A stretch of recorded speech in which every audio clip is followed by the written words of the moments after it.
History That Doesn't Suck is supported by the new film, Young Washington, in theaters July 3rd. As a listener of this podcast, you know that before he was a father of a nation, George Washington got crushed as an untrained, inexperienced, and too young officer on the frontier of 1750s North America. He failed miserably, triggering a war between France and Britain that changed the American colony's relationship to the British Crown forever. I love this story because this is where George's honor, loyalty, and courage were forged. They're in no small part what made him the man that would become the commander of the Continental Army later in life. In the new film, Young Washington, we see this important formative period dramatized on the silver screen. I was happy to be a historical consultant on this film. Like all dramatizations, some liberties were taken by the writers and directors to fit the actual events into a theatrical experience. But what it gets right is the big framing, like George's drive to master his imperfections, his internal ambition, checked by a growing sense of duty to others and a willingness to learn from his mistakes. And on a personal note, I was honored by how much the director, John Irwin, listened to my input.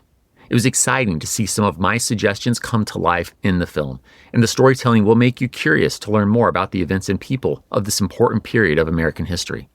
And I love the performances by the stellar cast that includes Sir Ben Kingsley, Andy Serkis, Kelsey Grammer, Mary Louise Parker, and William Franklin Miller as young Washington. So take the family to the movies, grab some popcorn, and see this lesser-known story come to life on the big screen. Then come back and check out the first few episodes of History That Doesn't Suck to hear the rest of the story and get all the facts. Young Washington, from Angel Studios and Wonder Project, in theaters July 3rd. History That Doesn't Suck is sponsored by Bob's Discount Furniture. It is remarkable that America is turning 250 years old. We've come a long way from log cabins to living rooms featuring sofas and built-in coolers, light-up cup holders, and power-articulating headrests.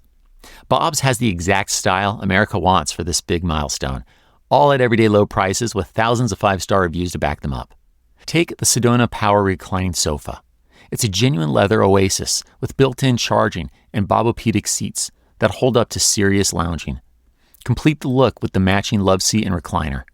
For your summer hosting needs, the HomeWorks dining set features comfy Bobopedic seating and built-in storage in the table and bench, so you're always party ready. Or build your dream layout with the customer favorite modular Bob's sectional.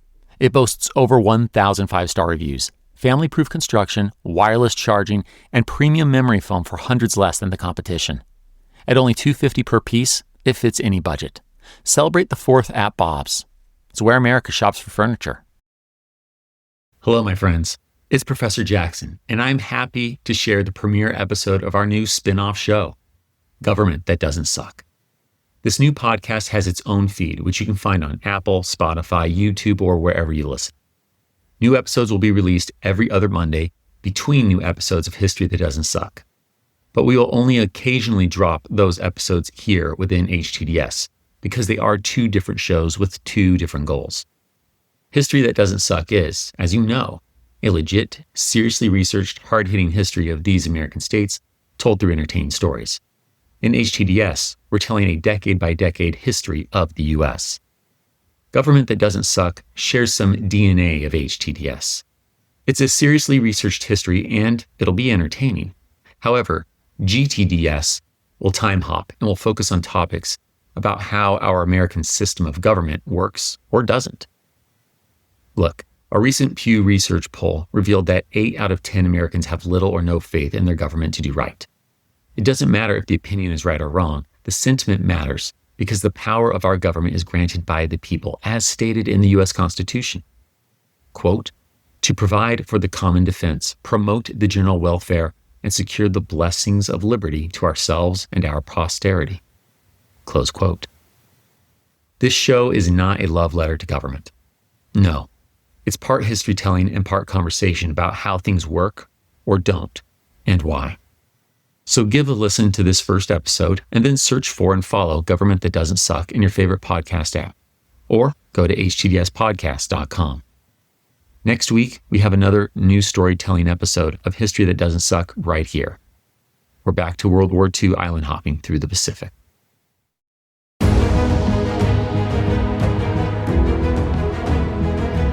Welcome to Government That Doesn't Suck. I'm your professor, Greg Jackson. And I'm your Professor Lindsay Cormack. And today is episode 1 of our new podcast. Before we go any further, maybe we should actually explain who we are to new listeners.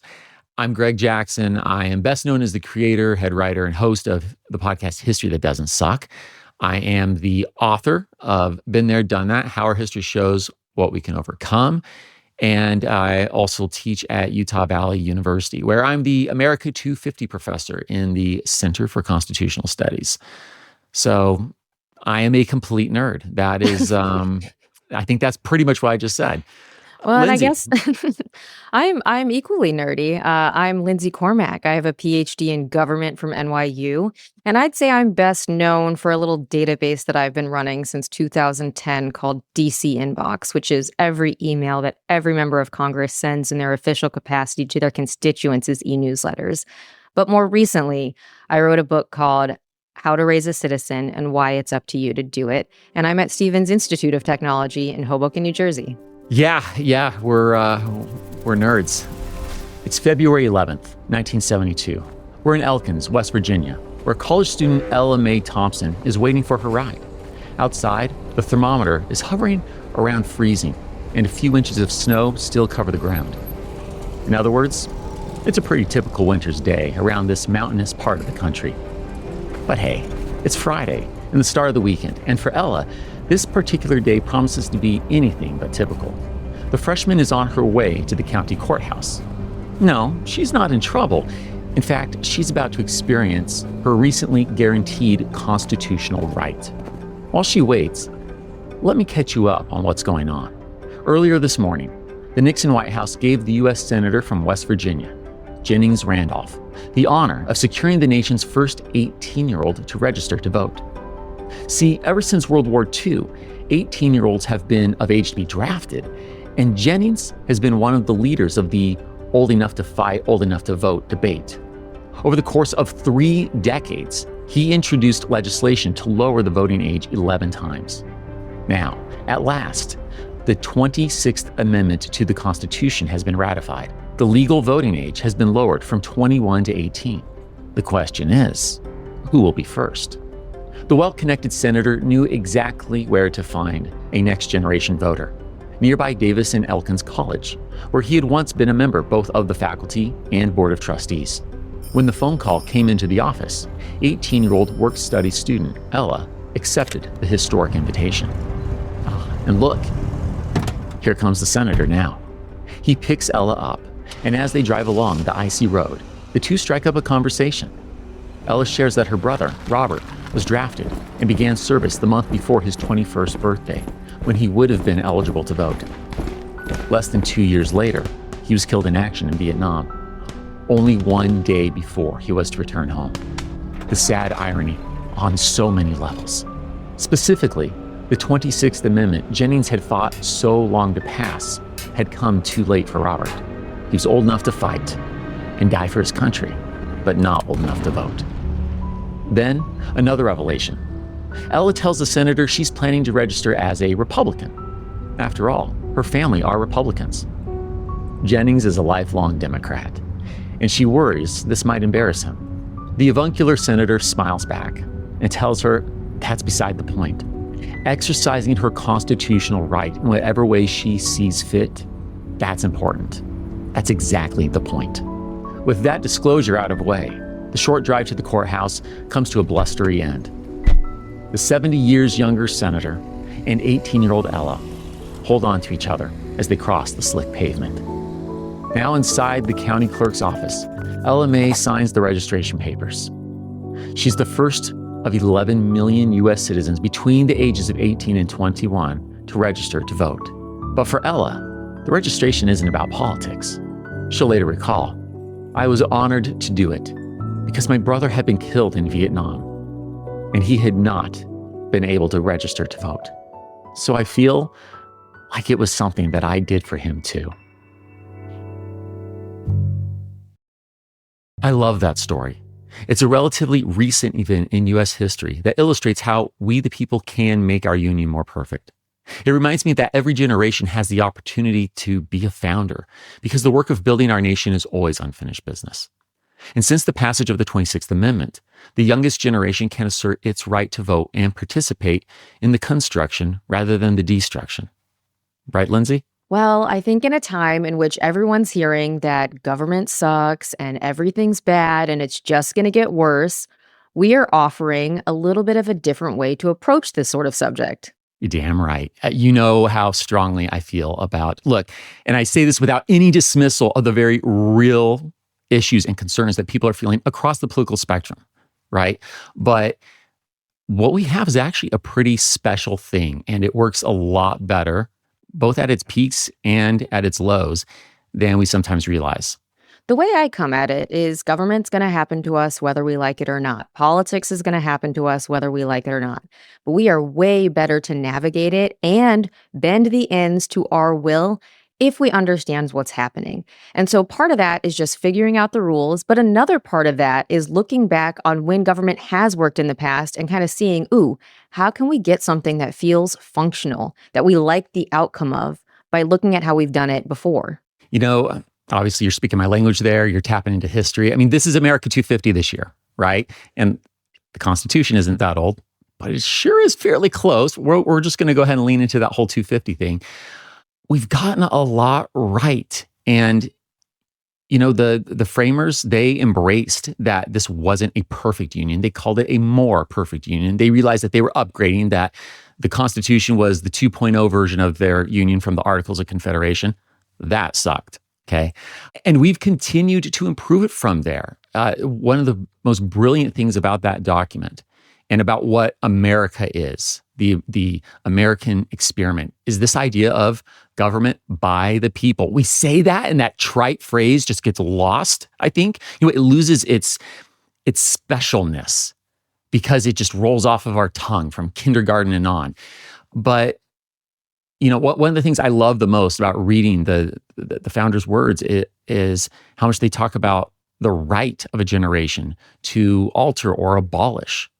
And, you know, that isn't to say that radical answers are always required, but the understanding that it is incumbent upon every generation, if you're going to have government by the people, that they continue to hold that right. And I think it really says something about how special this is, that for over 2 centuries, the American people have only chosen to alter. We have, right? We've amended the Constitution. And now I'm getting ahead of myself. I realize that, Lindsay. We're going to actually get into a full-on, episode here. But I'm just very excited about the concept of what we're doing. And I'm very open-eyed, warts and all, excited and patriotic about this country and the ideas that it's built on. So both in terms of this episode and this podcast as a whole, I'm just thrilled to be doing this with you. I'm very happy to be doing this with you as well. And I think there is something truly worth celebrating as we get to the 250th Declaration of Independence birthday. And I kind of think about this not so much as cheerleading for the United States government, but as a way to reflect on when it gets things right and celebrating them. When we think about the stories that our children hear, that we see on the media, it's usually when something goes wrong, when there's a failure, when there's something that shouldn't have happened. But there's so many things that we get right, and we just don't focus on those stories. It's sort of like Yelp reviews, where you're far more likely to leave a Yelp review if it's like, oh, I had a horrible time, versus like, oh, this was pretty good. The food was nice, and now I have sustenance for the rest of the day. That's what I see this as, is pivoting and focusing on the times in which it does go right, or there is a benefit, or it even goes great. So, Lindsay, I guess you could say we are here to give, not exclusively, but among the things we're going to do is we're going to give some much needed 5-star Yelp reviews to those oft forgotten restaurants that are agencies and institutions within our government. Or at least some 4 stars. You have mentioned before, and I'm going to butcher it, so you're going to explain it properly after I completely massacre your idea. You've basically framed people today, citizens, as founders themselves, right? Yes, I think about this a lot. So in the work that I've been doing in the last few years is I've been around a lot of middle school children, a lot of elementary school children, high school children. And oftentimes they are taught about the founders and they hear, there were these very few men who had elite ideas. They came together and they built this thing. Isn't that great? And I understand that that's a story we should care about and it's a story we should tell. But it Yeah. casts us as sort of spectators in a historical theater play. Whereas I like to think of us as all founders. And so when I'm working with children, after we talk about who the founders were, I point to them and I say, what kind of founder are you? Honestly, I mean, that jives so much with everything that the founding fathers talked about. I mean, Jefferson could kind of run his mouth a little bit on some of his ideas, things that some of the other founders were probably a little more inclined to say, okay, Tommy, chill out there. But he did articulate the idea that the revolution should effectively be renewed every generation. That's what I mean, right? Like the idea that, well, basically a little blood's got to be spilled. Calm down, Tom. I don't know if we need to go quite there. But the real sentiment, what I feel like TJ's getting at, isn't that we necessarily have to spill blood, but perhaps that we should have our blood, our skin in the game, right? And I think we do have to have our skin in the game. And I think we kind of all have skin in the game, but we're not realizing the benefits. We're just not. If we think someone else is taking care of it, then we aren't being in it in the way that I think our OG founders wanted us to be. I feel like people want this perfect guarantee of a safety rail that government's going to work out and be okay without them being the safety rail. There has to be this recognition that we, the people, we are that safety rail. You just don't get government by the people unless the people are doing it. Look, we do government at the end of the day, at least from the American framework, I'd say, in the pursuit of happiness. That's the point here, is that we believe that we have this unalienable, right, self-evident right to be able to pursue our own happiness, whatever that means for us as individuals. Craig, I have a question for you. Oh, let's go. When is the first time you remember reading the Constitution? Oh my gosh. It was as a kid. So my mom flirted with homeschooling off and on. I was in public school from 6th grade on continuously, but my elementary school years were back and forth as she went back and forth on this idea, and Mom was really good about covering civics, government, and I remember I was growing up in Southern California. I remember sitting in my room reading the Constitution because Mom said to do so. I think that's really lucky. I think most of us can get to our 18th birthday, be fully eligible to participate in the American experiment, but not really know the rule book at all, having never cracked it. And that's something that I think makes me a little bit sad when I get to interact with new undergrads every year, because I know that no one likes playing a game they don't know the rules to, whether it's like a card game, a board game, or politics. And I'm like, guys, this game can't feel that good if you haven't read the rules. You have to have that if you want it to be something that you can have a better chance of winning. If you run with that analogy even more, I mean, imagine you're on a baseball team, but for some reason you've gotten the idea that you are such an unvaluable player that you're just going to go sit in the stands and you don't know the rules. So not only is your team missing you on the field, and then you're not realizing the damage that's doing, right? As an easy pop fly is just thudding to the ground in the outfield because you're not there to catch it. I'm not trying to make people feel guilty. Maybe a little guilty, not super guilty, the right guilty.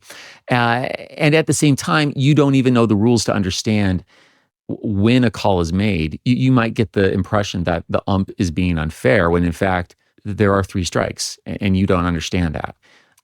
Or perhaps the ump is being unfair and you don't know to call it out, right? It cuts both ways. I think this is sort of the point of shared governance, is that you have to have people who understand oversight and accountability. And if we all want to play like, oh, that's not for me to know, or oh, I never learned that, then we're never going to have something that feels accountable. We have to understand what it is that they can be held account for. And so that's one of the reasons I'm happy that you got to read the Constitution early on.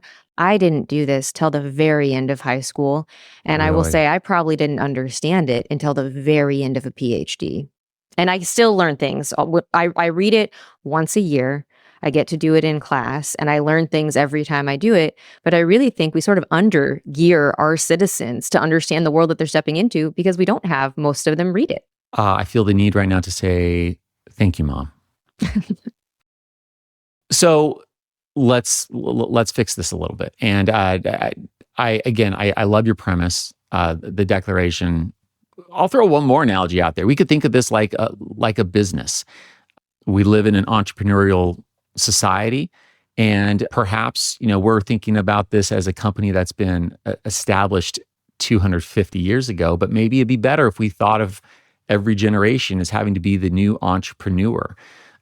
You've got stake. You own shares in this company. Like any great enterprise of yesterday, it could easily become not so great tomorrow, right? I think that's right. Things shift under your feet. The economy shifts, new inventions. You've got to adapt. Government also has to adapt. There might be these broad principles like separation of powers, checks and balances. Sure, that's your basis, but we've got to be ready to adapt. That's why we need a living, breathing Congress that can pass new laws. And I think if we're talking about this like a business, we're obviously the shareholders. And instead of like a set annual meeting, we actually get tons of annual meetings and tons of places for like customer feedback in the form of elections. Yes. And part of that is knowing, like, who am I electing? What are these positions? When does it have to happen? Like, you could not convince a business to listen to you if you didn't show up to the annual meeting. Same is true for government. If you don't agree to show up, if you don't agree to understand the rules, they're probably not going to listen to you. I'm a total fanboy and nerd for representative government, okay? That's what I think makes America so exciting today. You think about how much this nation has improved over our more than 2 centuries. It used to be a very limited number of people who could hold stock, shall we say, right? You're typically a state right out the gate was saying that you had to be white, male, and a landowner. That is a very narrow little piece, but today, every American citizen of voting age, 18 and older, right? As established in the cold open to this episode, 18 and older, they've got their share and they're able to participate. Yeah, each successive generation, we do sort of expand the franchise a little bit further to a few more people so that we can have a more representative, more perfect union. Something else that I think about is if America is this startup, we probably sort of failed the first time we did it, and that's okay. In the sense that we had 12 or 13 years where we're sort of like under the Articles of Confederation, and then we learned and said, you know what, I think we can do better. And that's kind of how I think about government is, yes, there's things that I like to complain about, but inheriting a government is not like inheriting something that you can just point out the flaws. It's something where like you have to see yourself as a part of it to be able to change it. And one of the reasons I think it's important to talk about the upsides or the positives is if I was on a team that was losing, or if I was in a company that wasn't doing well, I don't think I would motivate everyone else by being like, sorry, you guys are losers and this system is rigged and it's always just going to suck. Instead, I'd say like, what can we do to make this better? And that's where I think as U.S. citizens, we have an ability to change our destiny. It's one of the most beautiful parts of being in a representative democracy in that each of us gets to have a say on how we go. An ability and even a duty, if I may. Absolutely. And it's something where someone asked me a question recently, they said, Lindsay, do you think the founders would be proud of America today? And I was on a panel with other people. And the other people who answered it had a lot of negativity around like, there's partisan infighting and there's people who are not getting their needs met and there's problems internationally.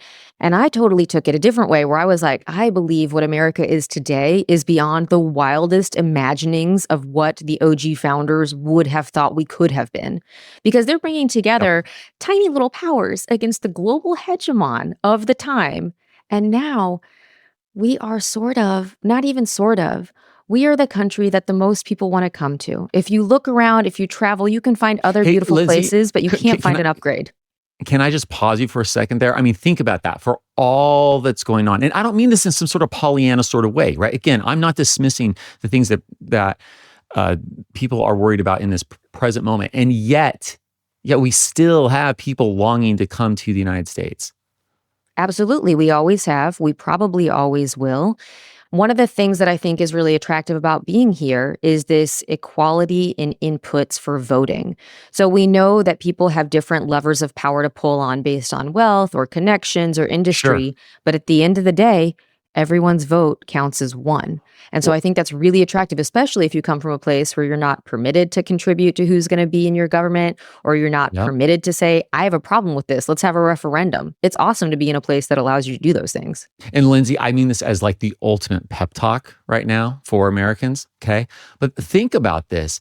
If for us today in this environment with the vote so accessible as it is, right? Go ahead and know all of the limiting factors, but as accessible as it is, could you imagine being in this situation and going back in time? You just talked about being on this panel where the founders are, you're answering hypothetically how the founders might look at today.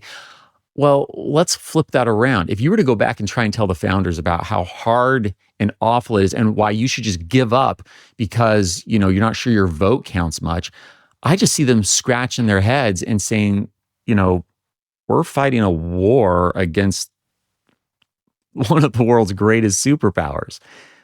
Like the idea that you get a choice at all is sort of a yes, miracle. right. Yeah. Like this is amazing. Or imagine, going back to so many of the civil rights champions, Alice Paul, Frederick Douglass. Take your pick and saying, it's just too hard in my situation. That our president is too hard. I just think that that they would they'd be a little stunned to say, are you not aware of what our situation is? And yet we fight without the vote.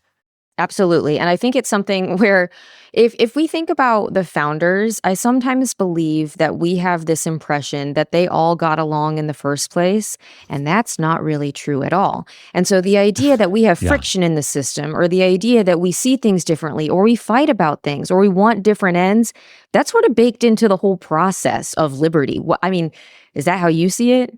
100%. Look, I know you've heard me say this elsewhere, but when I read Federalist 51, James Madison, and he makes the comment that men are not angels.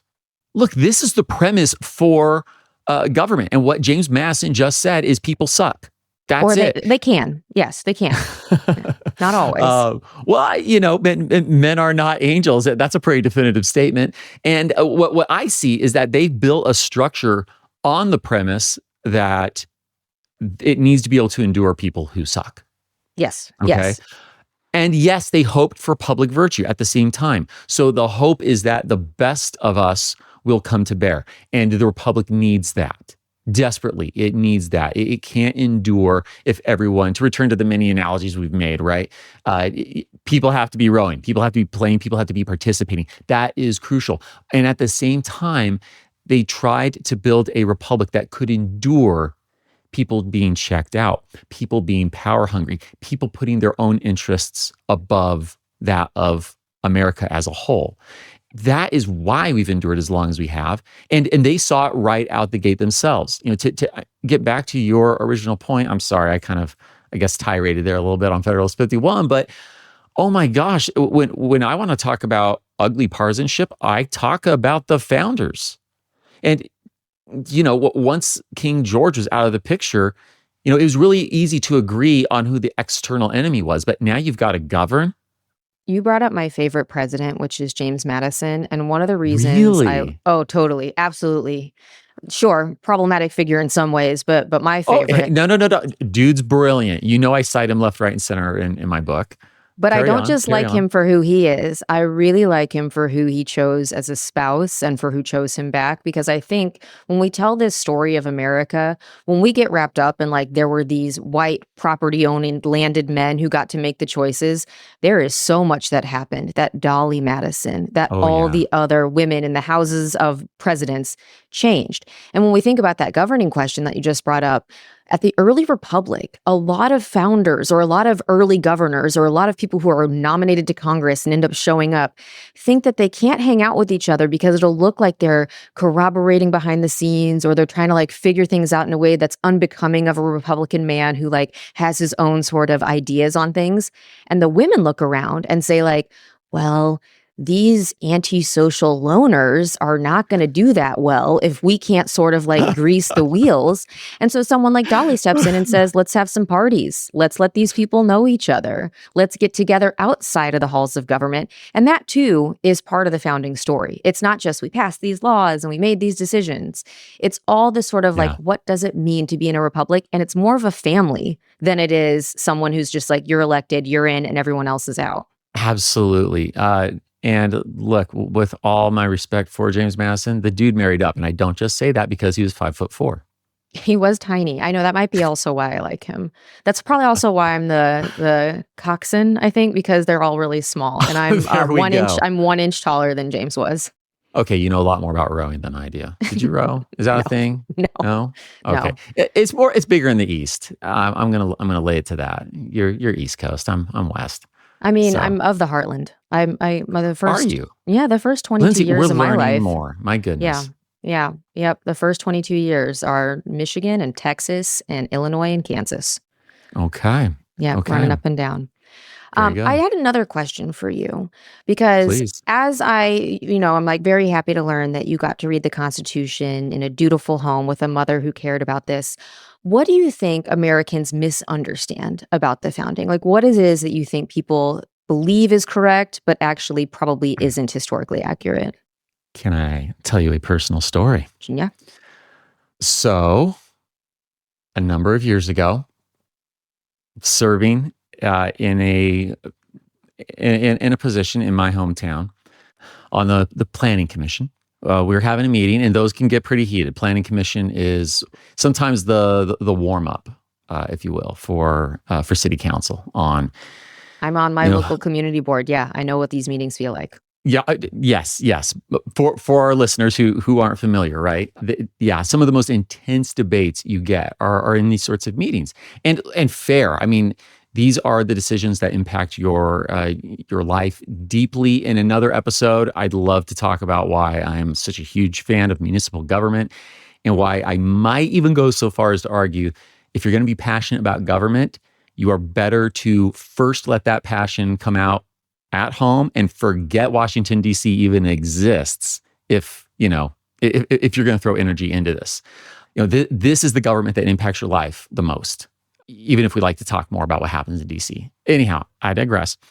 And in this meeting, a elected official of some sort, I will leave it at that level of vagueness, but an elected official got up and spoke about a zone change. So we're talking about what structures can be built in a certain part of the city, and there was a proposed zone change that had come before the Planning Commission, and it was up to us, to vote whether or not we were in favor or against that. And this elected official, to be fair, recently elected, said that the Constitution has endured since the beginning, and the Constitution doesn't change, and there's no need to change the plan of the city. And in that moment, all eyes on the commission, they all fell on me because they all knew I was going to have thoughts. And I'm told, I have a terrible poker face. I really do. Me will too. never. Yeah. Okay. Well, great. Then we can never play poker together. It'll be great. I would never. I would never play the game because I just cannot hide what's going through my head. And I remember one of the other commissioners, he said, "Oh, Greg, I could just see the things that were brooding within you." And so, of course, as we get to comment, I explained, well, it has been changed. It's literally been changed 27 times specifically, not just in interpretation, but as in the words that are a part of the Constitution. One of those changes was literally to say we change our mind about one of the other changes. It's a very this is 18 changing and 21. document. Yes. And furthermore, there is one article dedicated to nothing but explaining this is how you change the document. And you know why we have that is because the Articles of Confederation were so hard to change that they were like, Yes. hey, we got to figure out a way to do this that is workable because we originally said, like, you all have to agree and any change has winners and losers. And so this is like, nah, we'll just do a Bingo. supermajority. Yeah. That night is just etched into my head. And I really don't mean that with disrespect. I don't. But I think it's noteworthy to point out that we have good people, and I'm going to say that about the individual speaking that evening, good intending people who even run for office, who get elected by their fellow citizens, and that means they've done right according to our system, and yet have not taken the time to understand the very Constitution that they then take an oath to uphold.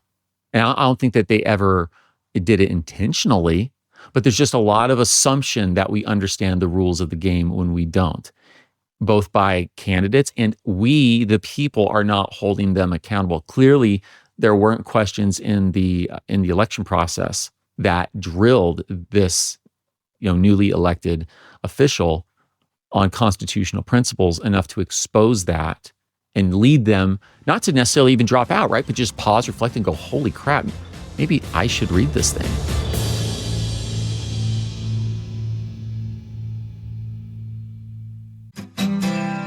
History That Doesn't Suck is sponsored by Quince. There's nothing better than the easy, relaxed vibe of summer, when you can just throw on the same comfortable go-anywhere piece and walk out the door. That effortless style is exactly why I keep coming back to Quince. They make premium essentials that quickly become those everyday staples you live in all season long. 100% European linen has been a go-to for me. I reach for the linen pants over and over in any given week. And when I need to step it up for a wedding or an evening on the town, I pair the pants with the linen blazer. I look sharp and stay cool without breaking the bank. By working directly with ethical factories and cutting out the middlemen, Quince offers everything at 50 to 80% less than similar brands. They even have your home and travel needs covered. Make your summer wardrobe easier. Go to quince.com/HTDS for free shipping on your order and 365-day returns. Now available in Canada, too. That's QUINCE.com/HTDS for free shipping and 365-day returns. Quince.com/HTDS. History That Doesn't Suck is sponsored by K-12 Powered Schools. As a parent, I'm always thinking about what's best for my kids. Summer's here, and I want them simply thinking about all the summer fun of being a kid. But a new school year means a fresh start.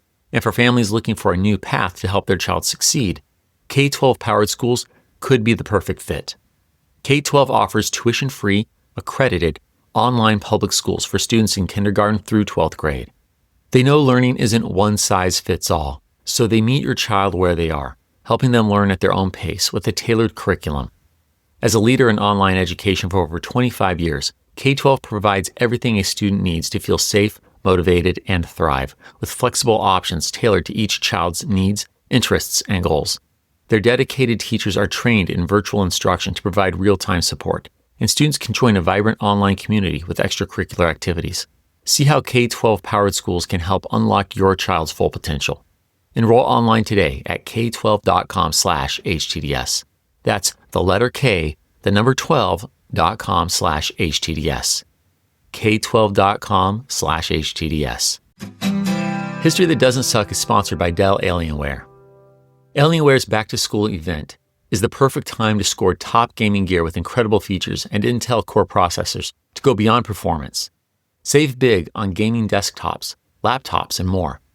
Start your Alienware journey with the Alienware 15 gaming laptop featuring Intel Core processors. Smoothly game, live stream, and multitask for hours on end. Plus, play through every game exactly how you want with customizable Alien FX lighting across your Alienware ecosystem, creating your very own gaming profile and more. Finally, pair your incredibly smooth gaming experience with immersive visuals and sound by saving on sleek Alienware monitors, headsets, and more. This limited time sale awaits you now at alienware.com/deals. That's alienware.com/deals. Well, we don't have that requirement, right? If you're in office, it's usually like, are you this old? Do you live in this place? Okay, you can go ahead and run it if you want. But, and you know what, Lindsay, I'm not even necessarily saying that there's got to be, right? Because I think, and I'm not saying that you're suggesting that. I think we'd get into a lot of trouble fast if we were like, litmus test. We know nasty things have been done with that, right? I'm not calling for a test per se to be given to potential candidates, but the test has to come from us. This gets That's right. back to, what are we, the people, if we want government by the people? Well, if we don't ensure that our candidates even understand the rules, how on earth do we expect, you know, that they're going to hold to them? So I have two sorts of thoughts on this. One is Okay.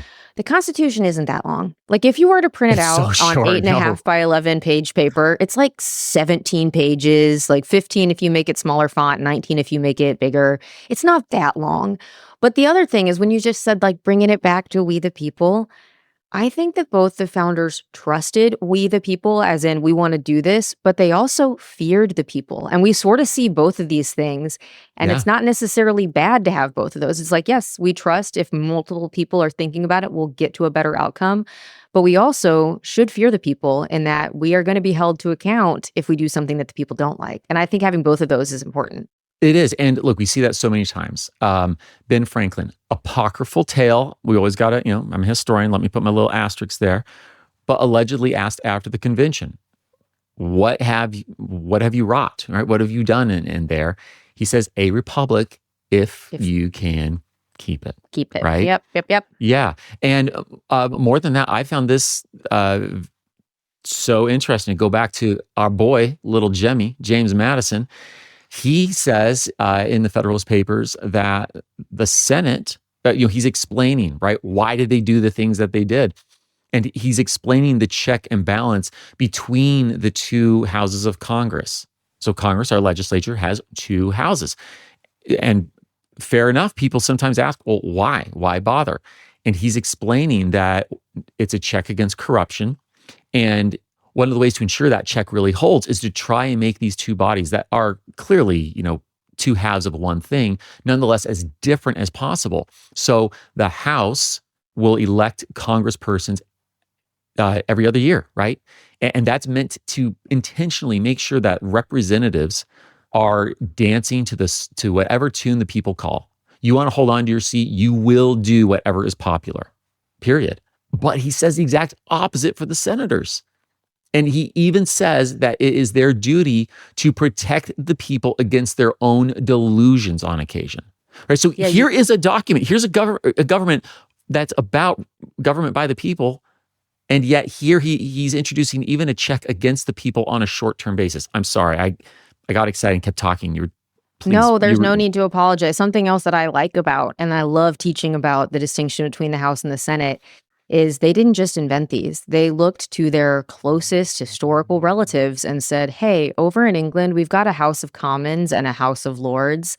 We certainly don't want to have a House of Lords, which is, family nobility. You get into it because of who you are, not because someone elected you. But we do want to have these sorts of pulls, which is like that dance to the tune, turn over every other year. You're a public servant through and through, right. Versus someone who can build up a little bit more institutional knowledge in a 6-year Senate term. And the idea that they're staggering the Senate, so a third of the people are elected in every midterm election versus the House, where you could have the entire House flip over. There's sort of like lessons in history that the founders take and say, we're going to change this. We're going to make it a little bit better and suit our needs. And I think that's sort of like the work of self-governance, is figuring out what you can learn from the past and say, how can I change this and make it suit my needs a little bit better? Lindsay, I feel the need to just know that there is an Alexander Hamilton jab to be made there if Thomas Jefferson and little Jemmy were here, right? Well, you say we don't want a House of Lords, but I think Tommy would be going, Alex wants a House of Lords. Yeah, right? maybe, which is right? Interesting given the lowborn status of his own background. But the idea that he'd be an imperialist or a monarchist or yeah. Right. So James, I want to stick with the checks and balances thing, but I'm going to go ahead and make this little segue, this little aside.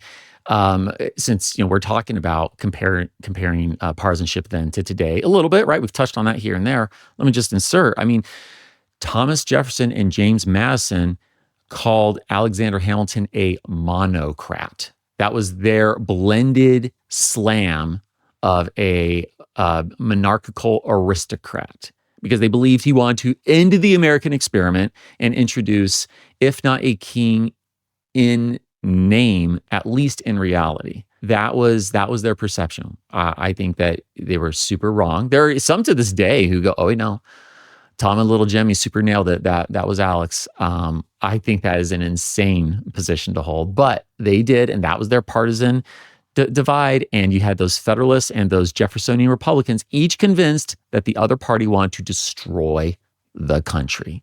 Which sounds a lot like how people talk about this today, where every election is the only one that matters, and the other side is going to like ruin the country or drive us into death or take what we want and throw it all away. So I don't know if everyone knows this, but you do have a new book where you kind of go through a lot of times in which partisanship got to much worse places than we are today. Do you feel okay talking about any of those parts and examples? Sure. Well, I'll tell you right now, that example I just gave, straight out of chapter 1, where the very first 2 national newspapers established within the Washington administration. So we can't even get through our first president without having a national media, 2 papers, each supporting the 2 instantly developed parties and just slamming each other. And they're using pseudonyms, something we don't do in the press today. But I might say that's not all that different from getting on social media and you're dealing with, say, bots or people who are putting ideas out there under fake names, not using real images, right?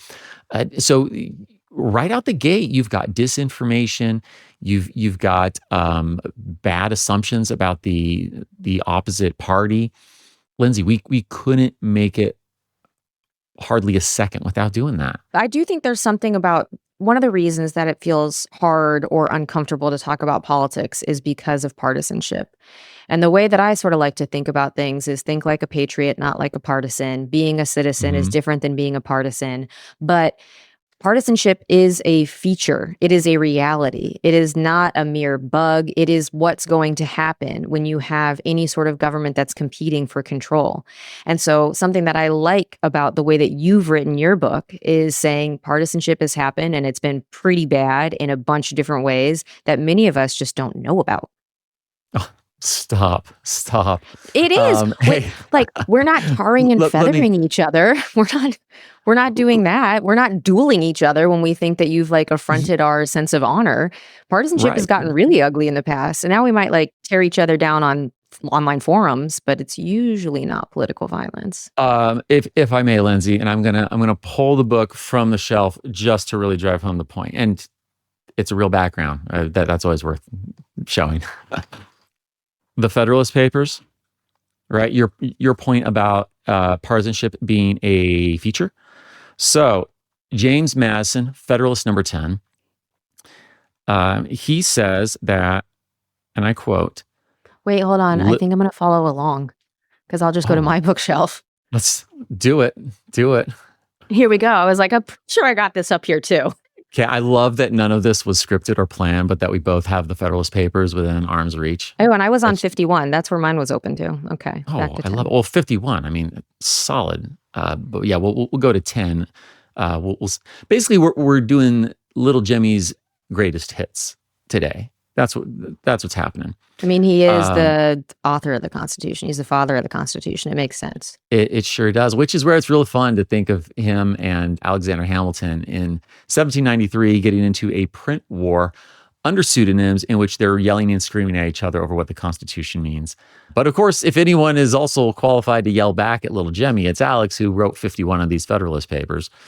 But before I go into this, Lindsay, can we just pause and point out if the very 2 men that we might say, I'm maybe you could take some contest with Alex perhaps, but follow me on this. If we look at them as authors of the Federalist Papers, and of course as the framer, right, behind the Virginia Plan, James Madison specifically, as like the 2 guys behind the Constitution, and they get into a full-on screaming fest in the papers over what the Constitution means, why are we surprised that we don't always agree on what the Constitution means? Okay. Well, yeah, I hear you. And I also think it's something where like we want it to be like, this is the black and white right answer, wrong. And that's just not how it is. And you're going to show us how it's never been that way. Absolutely. Okay, so after his super long opening paragraph that some teacher somewhere today would be like, you can't write an essay like that, James. We jump down two more. The paragraph that starts with "It could never be more truly." You with me? Okay. It could never be more truly said that, you know what? Actually, I'm going to back this up just one paragraph. He's going to make a point here about liberty and how you've got to embrace the fact that partisanship exists if you're going to have liberty. All right. So he says, dang it, now I feel the need to back up even more. I'm going with by a faction. Yeah, by a faction is there. Yeah. By a faction, I understand a number of citizens, whether amounting to a majority or minority of the whole, who are united and actuated by some common impulse of passion or of interest, adverse to the rights of other citizens or to the permanent and aggregate interests of the community. There are two methods of curing the mischiefs of faction. The one by removing its causes, the other by controlling its effects. Okay? Easy enough so far, right? This isn't super deep. We can all follow this. There are, again, two methods of removing the cause of faction. The one by destroying the liberty which is essential to its existence. The other by giving to every citizen the same opinions, the same passions, and the same interests.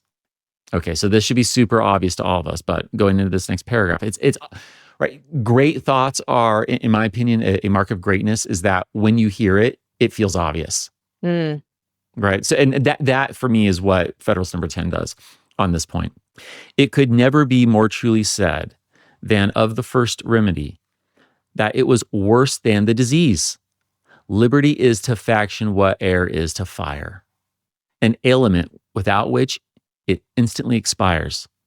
But it could not be less folly to abolish liberty, which is essential to political life because it nourishes faction, than it would be to wish the annihilation of air, which is essential to animal life because it imparts to fire its destructive agency.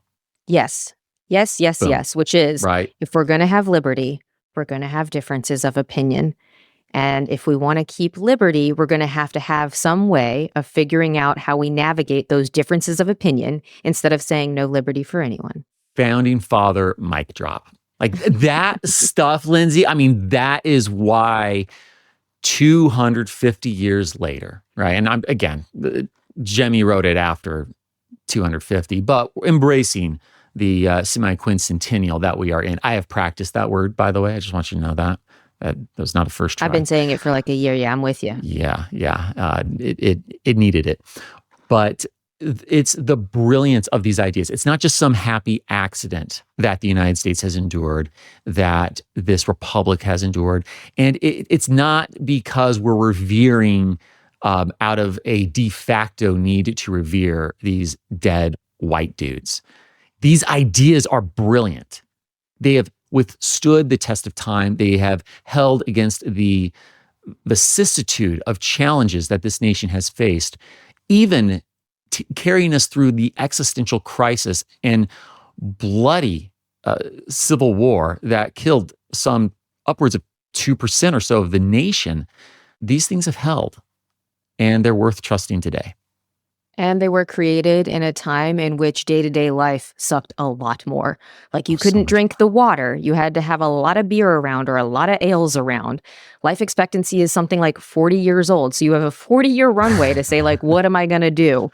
Kids are dying in their first year of life at rates we would never think about today. And so it's just, everything was much harder. And yet we still got a pretty good thing out of it. Lindsay, I'm going to go ahead and assume that you understand what I mean when I say you have died of dysentery. I played the Oregon Trail. Absolutely, right? Yeah. Well, Lindsay, we've kind of been a little bit all over the map here, but I think perhaps long and short, some things that we've really hammered on as we've gone into unexpected weeds and come back out are that, one, we've got to participate. Two, we've got to know the rules of the game in order to participate. Three, this isn't the scariest time. Politics are simply scary. That's part of it. That's okay. I don't know. I might leave the list there, but what am I missing? What would you add? I'd add in at least one more, which is we have to see ourselves as founders in this process. We can't think that it's course. done. We can't think that we have nothing more to do. But if we're going to contribute to it, maybe it's better to recast ourselves as modern day founders. Bingo. Thank you. Yes, I felt the absence, and that was absolutely it, of course. So moving forward, I will do as I do on History That Doesn't Suck. I'm going to tell stories, and you'll be, by and large, having some great interviews. I will, of course, come in and disrupt those from time to time. And yeah, we look forward to telling you the story of government. Yeah, and figuring out when it does and when it doesn't suck. So we'll see you every other Monday for a new episode of Government That Doesn't Suck.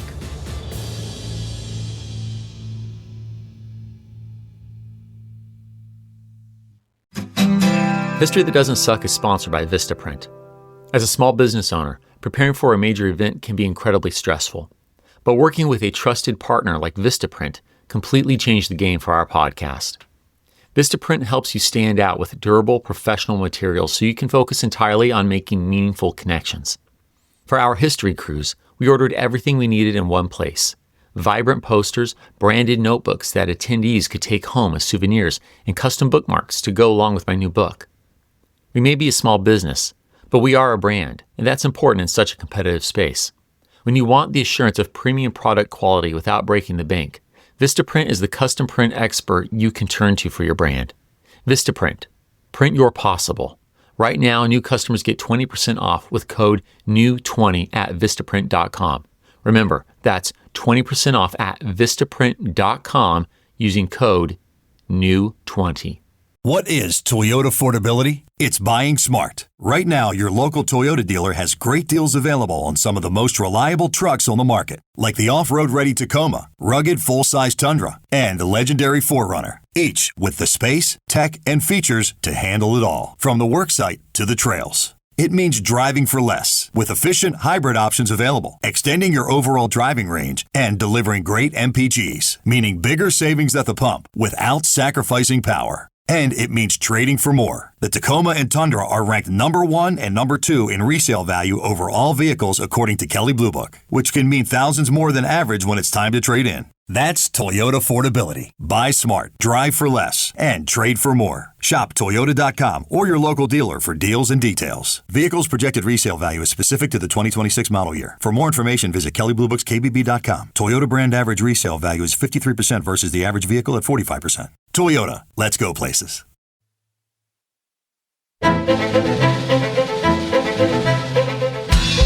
HTDS is supported by fans at htdspodcast.com/membership.